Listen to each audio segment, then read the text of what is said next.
Hello, everyone. Thank you very much for joining us. We have a very, very special press conference, an announcement from one of the greatest players of the game, Gregory Gaultier, the French general. Greg, would you like to open up and say a few words? You've got something to say, that's for sure.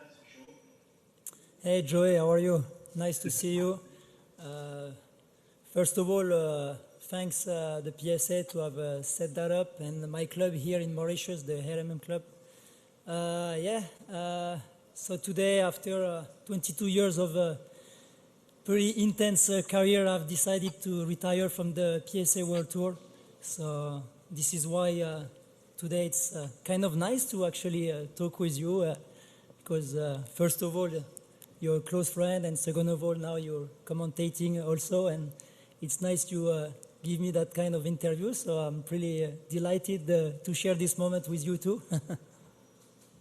No, definitely. I mean, it's obviously been a very, very tough last period for you with everything that's happened with your injury in this last phase. And just to let all the fans understand why you've come to this time now to kind of put your rackets up, as it were, but certainly not from a mental point of view. Yeah, well, had obviously great wins. Of course, there was a little bump sometimes on the road, but yeah, it's part of a professional career. You can't always shine, and obviously the last 3 years were pretty hard with my knee, giving me some troubles, and having had to do 2 surgeries was pretty tough. But luckily, I managed to come back and play some decent squash. But it's not enough for me. So yeah, I think it's good time now to hang up the racket and move on, do other things. Of course, I wanna stay involved in the sport that I love and brought me so much. And yeah, I'm proud of what I achieved. Of course, if I could have done more, I would. Especially, I would have liked to do more. After that 1 year that I had to stop with my knee. But yeah, the body issues sometimes are a bit too much, and I couldn't really train properly every single day. So for someone who actually was aiming for big titles, like the last 15 years, my worst result were like maybe a semi-final most of the time, or once in a while a quarterfinal, and now you got to play only like 1 or 2 or max 3 matches per tournament. So of course, I had always high expectations of myself, and I know now it's a bit difficult, with this kind of handicap that I have. So, but I'm still proud of having made a comeback. It was pretty special to live those kind of moments, coming back on a glass court, play in front of the crowd. So at least I wanted to live that again, things that I was missing so much for a year. So yeah, so. Greg, so with everything to do with your career, 22 years, and that was pretty much straight to the top. You didn't exactly have particularly a huge amount of apprenticeship climbing the rankings. You moved into the top 20 very, very quickly as a teenager. Looking back at such an extensive career, what are your kind of favorite moments? I know obviously winning the World Championships was amazingly huge for you, and with the history of that, particularly with the finals that you played previous to winning it. But what really stand out? What kind of, when you sit back and you have a little bit of a smile to yourself, what kind of really stands out? What moments? Just give us a few of those. Well, when I started playing when I was a kid, I always remember one of my friends told me, "Yeah, one day you're going to be a world champion." And I think I stuck to that idea, and I believed, of my capacities. At that time, I mean, when I was on the tour, I was winning a lot of events, and I was struggling to win that tournament. I failed like in 4 finals, and that was the only thing missing in my career. So I was running after that for so many years. Of course, when I won, it was a lot of emotions, and but it shows. I mean that you can. I stayed disciplined. I stayed, focused on my targets, and I always gave 100% to actually achieve my dream and my goals. And luckily, that day in Seattle, I managed to stick to my plan and not stress about the whole thing. What it means to be world champion and all this. And yeah, today I'm just happy to say that I managed to achieve, most of the prestigious titles on the tour, and yeah, I'm just proud. And there's special moments that I will always remember, like of course winning the World Open, but my first British Open was pretty special when I was like 23 or 24 years old. That was in Manchester, and sharing the court with Thierry Lencoux, who was I was a big fan, and he was our first French player to become world champion and world number one. So yeah, it was a great moment, and moments like in Dubai also, like winning Dubai and having my kid Nolan.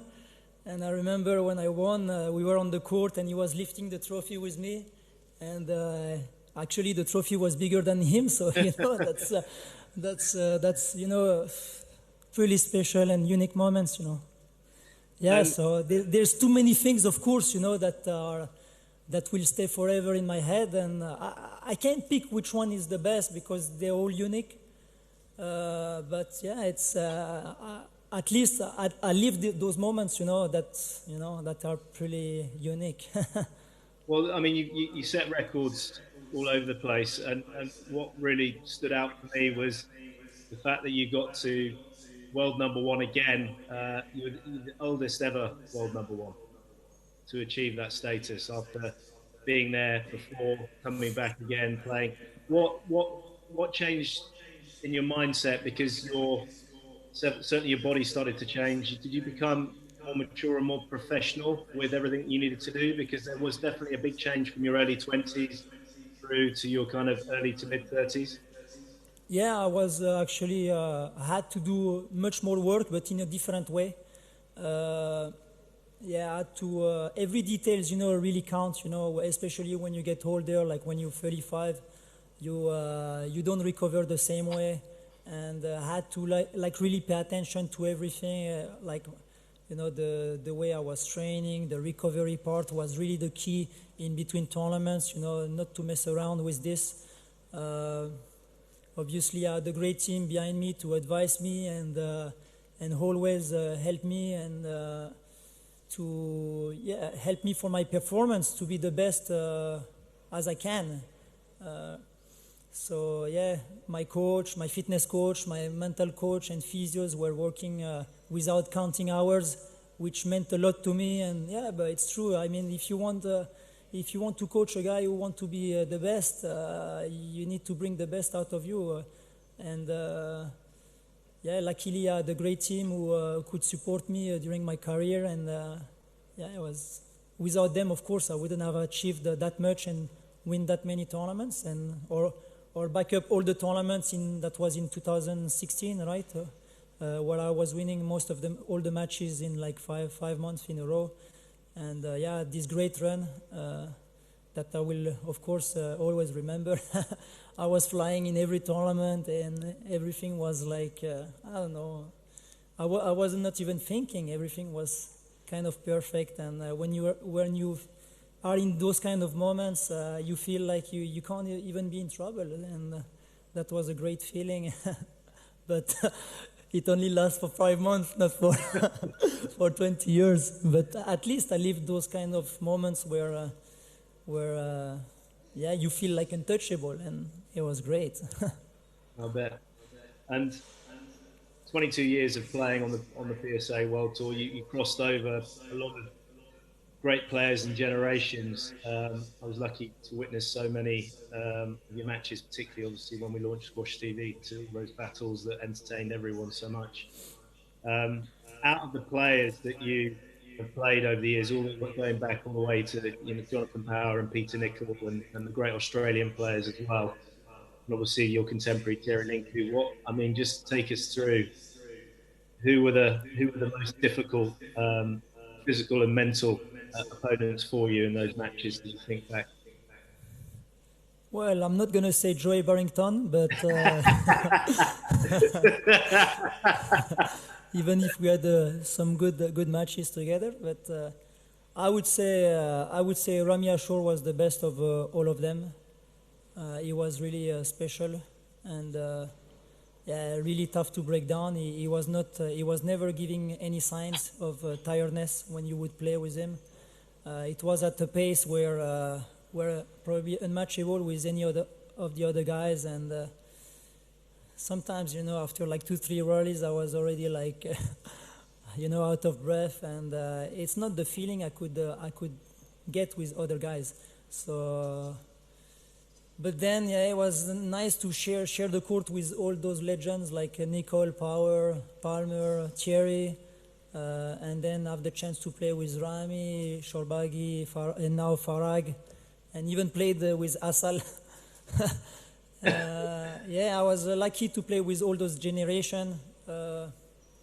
They were all different styles. It was at a different time as well, of course, I would have liked to play all of them when I was at my best, but I was not at my best for 15 years. But yeah, it was a special time every time. So yes, but for me, Rami was slightly different than all of these, all of those players. So and was bringing I think an extra to the game, and that was creating a lot of problems to players. Yeah, definitely. You played him too, so you should I know did, I did, the I feeling. did. Yeah, it was over that quick. I didn't really have much of a feeling, so it was I okay. remember I saw you in Kuwait, and after 22 minutes, you were already out of the court. So. It's 28 actually, but thank you. Yeah. Uh, looking at the circuit at the moment, what kind of players really excite you from the men's tour? Which players kind of coming through or there? Obviously, you've played so many of them already. Is there anything that really excites you that you think the game is going to grow and move on? Or Yeah, I hope like the tour will keep growing. Obviously, we had this COVID period where it was tough, and now I think the PSA has done a great job on bringing the tour back alive, and yeah, there's new players like Azal coming up, already 20 years old and winning titles. This was not happening, I think. Before no, I think Jahangir and Janshia were the first one to win titles at like 19 or 20 years old, then Rami, and yeah, there's I like watching Asal. I like watching Diego. He's very talented, special, then Farag is very fluid, and you've got Mohamed Shorbagi, who's still there, hanging in there with his power. You've got Marwan, is always tricky. And yeah, you've got all those different style. Paul Cole as well, who won his first British Open, who's been knocking on the door for a while now. So that's pretty cool to see all those guys competing against each other. I wish I could still compete and with them, but obviously it's not the case. But yeah, I think there's still a lot more, to come with. This new generation of players. Yeah, hopefully they will bring the best out of them and produce some excellent matches and put the fire on every squash court in the world.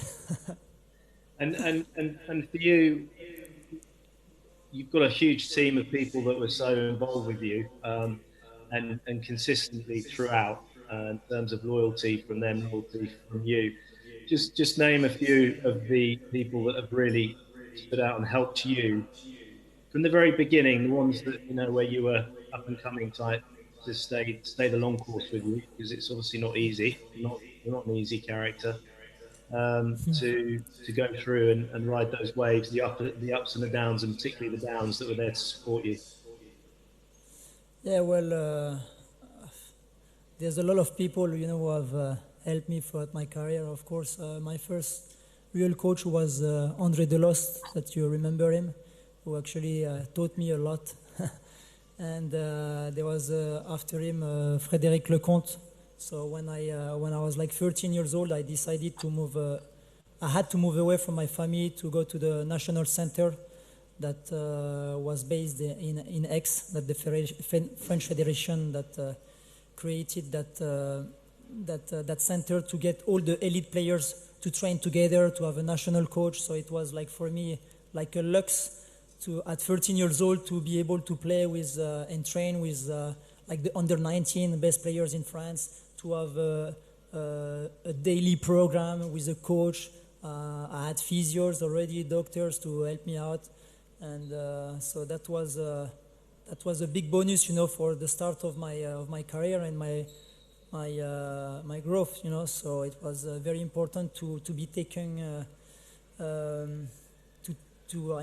to start very early. If you want to give yourself a chance to become a great player, you need to start at a young age. And then I built up a team with other people that I met on the way. There is Mathieu Benoit, who was my main physio and who was my mental coach as well, who is actually here today. It was a surprise. Yesterday I came here and he was here. I was like, hey, what are you doing here? So yeah, he gave me a lot, especially on the mental part of my training and performances. He was the first one to actually travel with me on the PSA Tour. First time was at the British Open. I was like 21 years old, and then he came to the Pyramids in 2006 when I lost that first World Open final. That was actually a big pinch in my heart, to lose after like 5 match balls. And he actually decided to take courses in mental coaching. That was actually parallel to his job because he is osteopath. So like the body works with the mind and everything. So he actually did that, and that really helped me throughout my career to have him on my side, and it was great. Then I had Thomas Adrien, who was my fitness coach, who stuck with me for so many years, and that's why I probably managed to last that long, because he was really professional, very smart in his approach, and he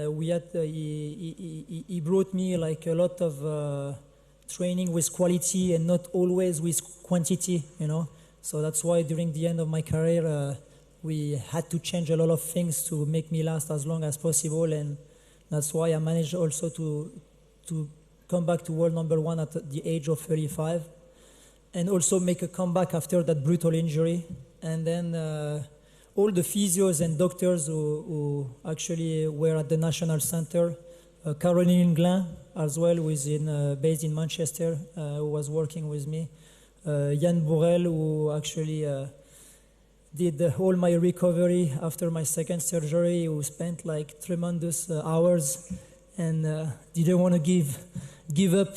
He said, I will put you back on track, and he managed to put me on both of my feet, and he did so much work, and I was, glad to have those people with me. And there's so many people. I will probably forget, and I'm sorry if I forget some of them. Like my doctor, Jean-Marc Poupel, as well, who since I'm a kid, who's been helping me and organized my second surgery. So he kind of saved me to be able to play squash again. So yeah, there's too many people, and I'm sorry if I forget. Ronan Lavigne was the national coach, who spent so many hours as well with me, coaching me, and traveled in all the tournaments.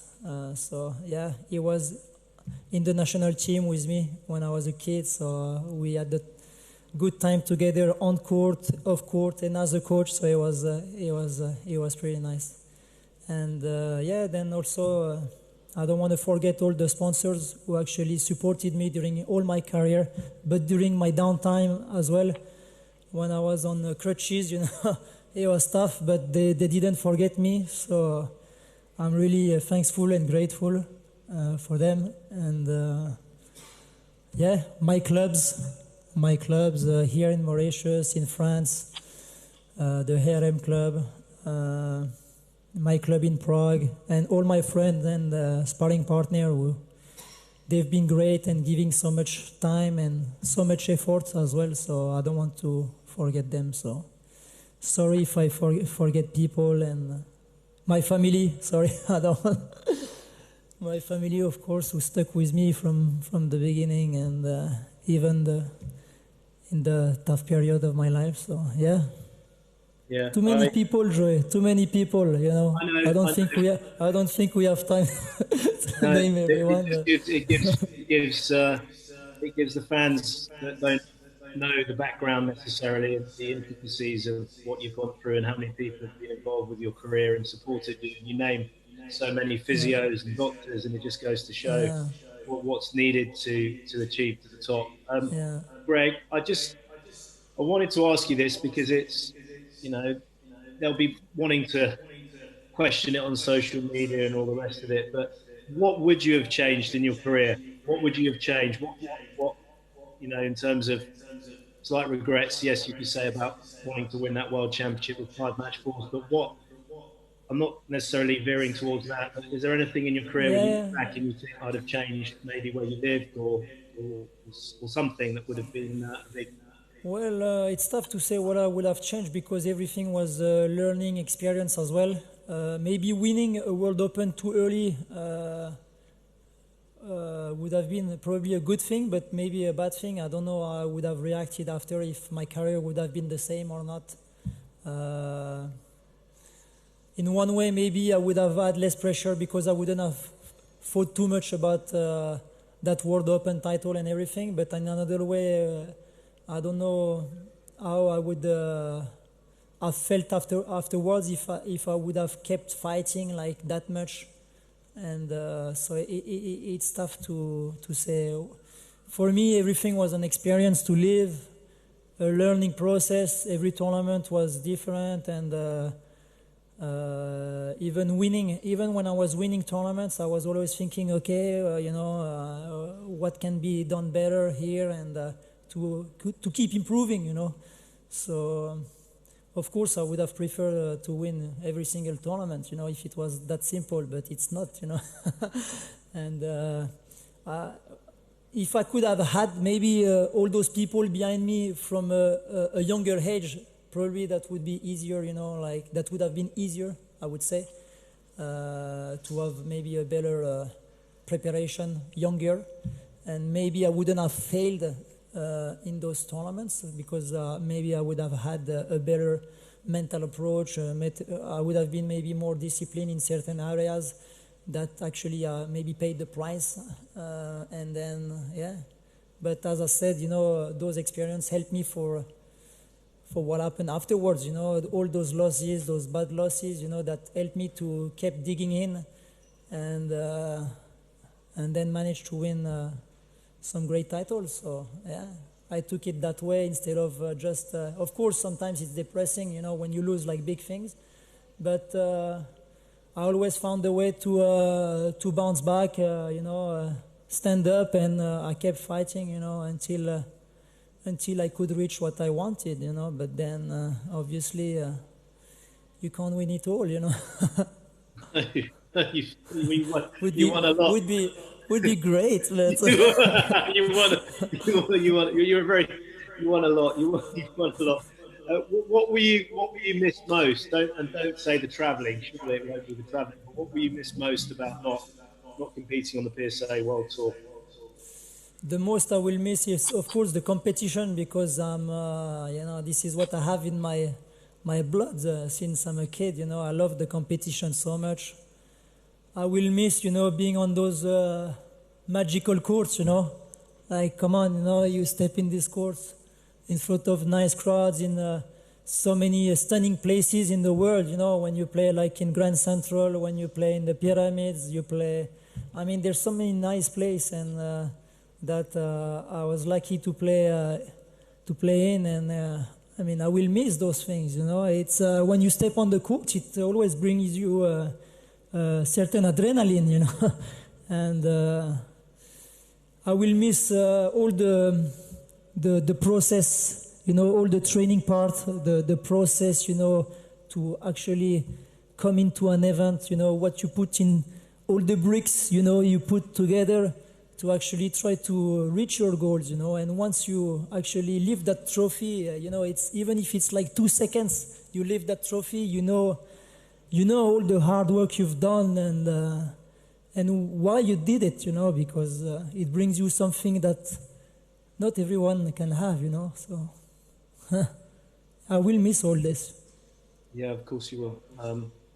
And then moving forward. And also share moments with friends, like because you go to places, after so many years, you connect with people, you have like relationships with people, and I will miss meeting all those people, I was lucky to. That's the good part about being on the tour. You get the luck to travel, to see different places, and meet great people that becomes friends, and they want to be with you. They take care of you. They take you to some nice place. You only see the nice things. You don't sometimes you don't see what's. But it's that's the good thing about being a professional athlete. So. I enjoyed all those moments, and I will miss it, of course. I'm just gonna have to go on holidays now to see those people. I'm not. You've never been a good rester.